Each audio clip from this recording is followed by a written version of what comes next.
The bitter wind howled through the dark alleyways of New York City. Among the scattered cardboard shelters, an old man named Henry sat shivering, his frail hands gripping a torn blanket. Once a proud factory worker, he had lost everything to a cruel twist of fate. Tonight he was just another invisible soul in a city that never sleeps. But fate had one more surprise in store for him. Across the street, a motorcade rolled to a stop outside a high-end restaurant. Cameras flashed as Donald Trump, the billionaire and former president, stepped out. Henry's sunken eyes widened. He had nothing left to lose. Gathering his courage, he stumbled toward the man everyone recognized, but few truly knew. "Sir, could you spare some change? I haven't eaten in days." The world held its breath. What would Trump do? The crowd surrounding Trump turned, their conversations fading into murmurs. The security team stiffened, watching the frail man approach. Henry's voice trembled, but his desperation was louder than any doubt. Trump looked at Henry, his usual confident expression unreadable. For a brief moment, it seemed as if time had frozen. Then he did something unexpected. He raised a hand, signaling his security to stand down. "What's your name?" Trump asked, his voice firm but not unkind. Henry swallowed hard. Henry, sir." Trump studied the man for a moment longer before motioning to an assistant. "Get this man something to eat. Right now." Gasps rippled through the bystanders. Reporters lifted their cameras, eager to capture the unfolding story. But no one knew that this was just the beginning of something far bigger. Within minutes, a warm meal was placed in front of Henry at a nearby cafe. The former president sat across from him, arms crossed, listening intently. "Tell me your story," Trump said. Henry hesitated. Would this man, known for his business empire, even care? But something about Trump's piercing gaze made him speak. He recounted the factory layoffs, his wife's passing, his inability to keep up with medical bills, and how the streets had become his last refuge. Trump listened, his expression unreadable, but his fingers tapping against the table as if deep in thought. "No one gives people like me a second chance," Henry murmured. "I'm just another forgotten soul." Trump leaned forward. "Not anymore." Trump glanced at his assistant, whispering something before turning back to Henry. "You're not just another soul, Henry. You're a man who worked hard and got knocked down. But I believe in giving fighters a second chance." Henry blinked. Was this real, or just another fleeting moment of charity? Trump continued, "How would you like a job? Not just any job, a real opportunity to turn things around." Henry's heart pounded. "A job? Doing what?" Trump smirked. "Let's just say I know a place that could use someone with your work ethic. You up for the challenge?" As Trump stood there, looking at the fragile, shivering man in front of him, a small crowd began to gather. Some took out their phones, sensing that something unusual was about to happen. Others whispered among themselves, debating whether Trump would help or simply walk away. The homeless man, unaware of the attention, continued, "Sir, I wasn't always like this. Life just fell apart." His voice cracked, his eyes filled with a mixture of desperation and shame. Trump studied him carefully. Then, breaking the heavy silence, he asked, "What's your name?" The man hesitated. It had been a long time since someone had cared enough to ask. "James. James Carter." A moment of silence. Then Trump nodded and pulled something out of his pocket, but it wasn't money. Instead, it was his personal assistant's business card. He handed it to James and said something that made the entire crowd gasp. Meet me tomorrow. I might have a job for you. James blinked in disbelief. A job? He had expected loose change, maybe a few kind words. But this was something else entirely. James held the business card tightly, staring at the name printed on it. His hands trembled, not from the cold, but from a flicker of hope he hadn't felt in years. Could this really be happening? The crowd murmured in shock. Some cheered, others filmed, and a few skeptics whispered, "It's probably just for the cameras." But James didn't care about them. For the first time in years, someone powerful had looked him in the eye and offered him something real. "Tomorrow, be there," Trump repeated firmly before turning back toward his car. His security detail followed, but not before one of them slipped James a warm meal in a takeout box. As the black SUV pulled away, James stood frozen, his emotions a chaotic storm. Was this his chance to turn everything around? Or was it just another empty promise? That night he sat under a streetlight staring at the card, afraid that if he slept, this opportunity would vanish like a dream. James barely slept. The cold pavement beneath him didn't bother him as much as the thoughts racing through his mind. What would he say? What if they turned him away? As dawn broke, he made his way toward the building printed on the card. Trump Tower, a place he had once admired from a distance but never imagined stepping inside. Every step felt surreal. People in sharp suits passed him by, barely noticing the ragged man approaching the grand entrance. As James reached the door, a security guard stepped forward. "Can I help you?" The tone was skeptical. James hesitated, then held up the card. "Mr. Trump told me to come." The guard frowned, took the card, and made a call. James clenched his fists, his heartbeat quickening. Seconds felt like hours until, "Send him up." The guard's expression changed. "Looks like you're expected. Follow me." James swallowed hard as the golden doors of Trump Tower opened for him. The moment James stepped inside, he felt like he had entered another world. Marble floors, golden chandeliers, and people who probably spent more on their shoes than he had seen in years. A sleek elevator took him up to a private floor, where a receptionist greeted him with a polite but curious smile. "Mr. Trump will see you now." As he was led into a massive office with a breathtaking skyline view, there he was. Donald Trump sat behind his desk, flipping through some papers. Without looking up, he spoke. "James Carter, you actually showed up." James felt his throat dry up. "Of course, sir, you told me to." Trump finally looked up, studying James carefully. "You want a job? Convince me why you deserve one." James's stomach twisted. This was it, his one shot. James took a deep breath, steadying his nerves. He had never been in a situation like this before.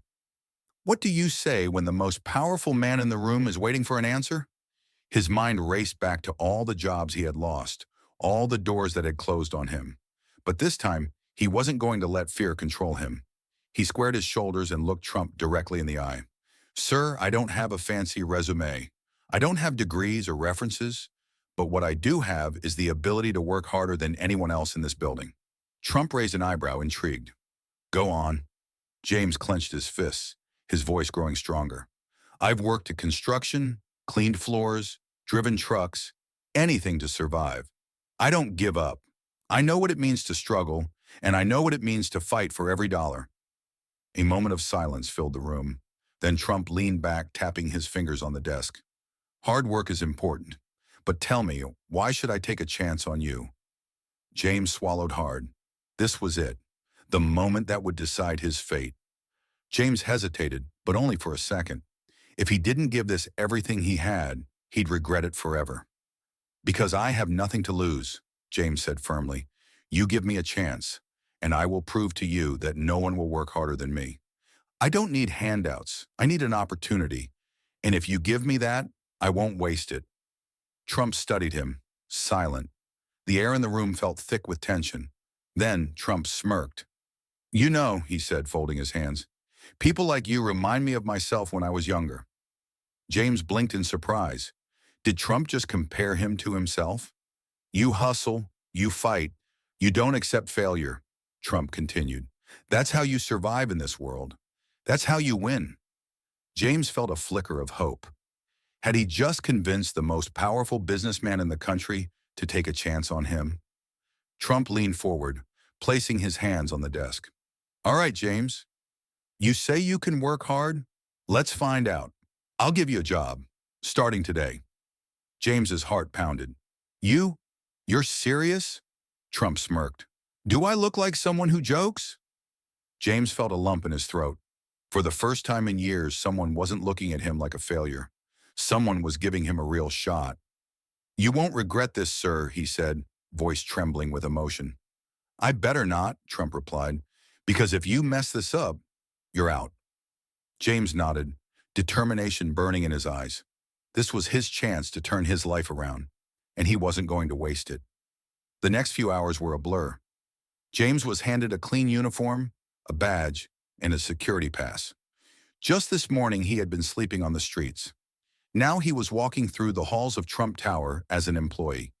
He was assigned to the facilities management team, a humble role, but one that meant everything to him. As he put on his uniform, he caught a glimpse of himself in the mirror. He didn't see a homeless man anymore. He saw a worker, a man with purpose. And for the first time in a long time, he smiled. James stepped onto the polished floors of Trump Tower, his uniform crisp and his heart pounding. This was it, his fresh start, his new beginning. The facility manager, a tall man named Mr. Collins, gave him a clipboard and a firm nod. You'll be working maintenance today. Clean halls, restock supplies, and make sure everything stays in top shape. Got it? James nodded. Got it, sir. As he got to work, he moved with a sense of purpose he hadn't felt in years. He wasn't just cleaning floors, he was proving himself. Every sweep of the mop, every polished surface was a statement. He belonged here, but not everyone was convinced. A homeless guy? Working here?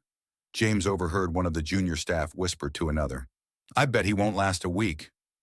James gritted his teeth but didn't respond. He didn't need words. He needed results.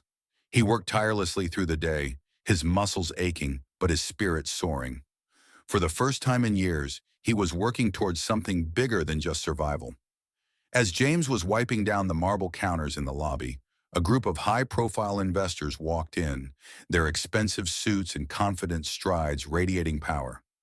One of them accidentally dropped a gold money clip, stuffed with cash, right at James's feet. James froze. This money could change his life.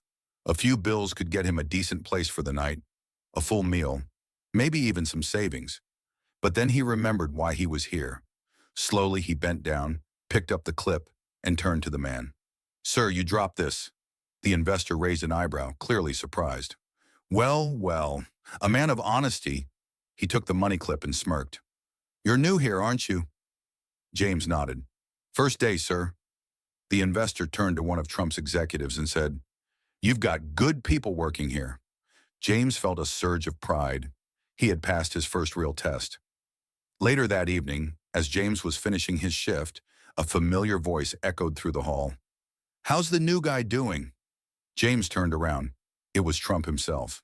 His heart pounded. Why was Trump here? Had he done something wrong? Mr. Collins straightened up. Sir, James has been working hard all day. No complaints.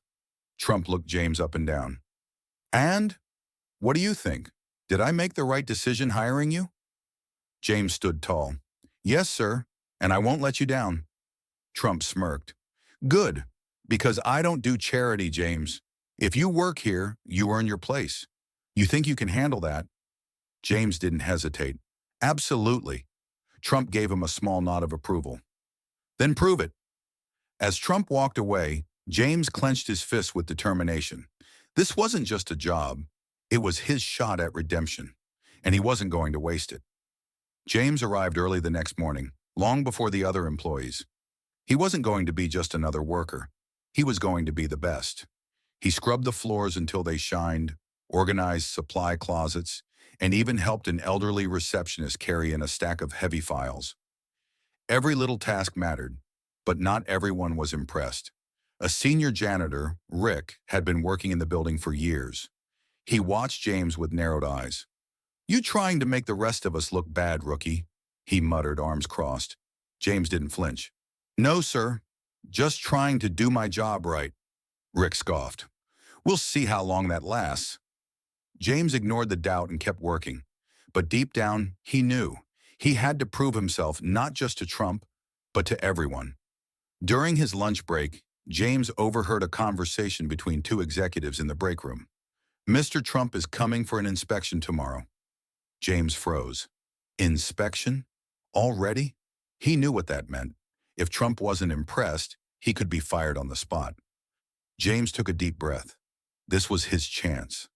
That night, after everyone left, he stayed behind.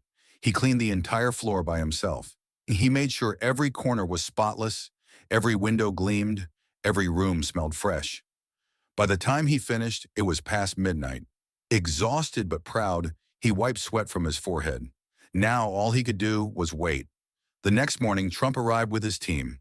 James stood near the lobby, heart pounding as he watched them walk through the building. Trump ran a finger along a counter. "Impressive," he muttered. The executives nodded. Everything was flawless. Then Trump turned his attention to James. "And you? You worked overnight, didn't you?" James hesitated. Was he in trouble? "Yes, sir. I wanted to make sure everything was perfect." Trump smirked. "I like that." Then turning to his team, he said something that made James's breath catch. "Give him a raise, effective immediately." James couldn't believe it. He had done it. He had proven himself. James stood frozen. A raise? He barely had time to process the words before the room erupted in murmurs. The executives looked at each other, some nodding in approval, others seemingly caught off guard. Trump studied James carefully, his expression unreadable. "Hard work deserves recognition. But tell me, James, what's your goal? Where do you see yourself in 5 years?" James hesitated. No one had ever asked him that before. "Honestly, sir, I just want a stable life, a place to live, a job I can be proud of." Trump nodded. "Fair enough, but I think you can do more." The room went silent. "More?" James swallowed. What did that mean? Trump glanced at one of the executives. "Set up a meeting with HR. I want to see what we can really do for him." James felt his legs go weak. Was this actually happening? But before he could ask anything, Trump turned and walked away. A new chapter in his life had just begun. James sat in the HR office the next day, still in disbelief. A suited man across from him cleared his throat. "Mr. Trump has personally recommended you for an advanced role." James blinked. "Advanced?" "Yes, a full-time position in our facility management team. Higher pay, benefits, and, most importantly, housing assistance." James's heart pounded. Housing assistance. For years, he had struggled to find a place to stay, bouncing between shelters and park benches. And now, in a matter of days, his entire life was about to change. The HR rep slid a contract across the table. "If you're interested, all you have to do is sign." James picked up the pen, his hands shaking. From homeless to having a future. With a deep breath, he signed his name. And just like that, his story took a turn no one ever expected.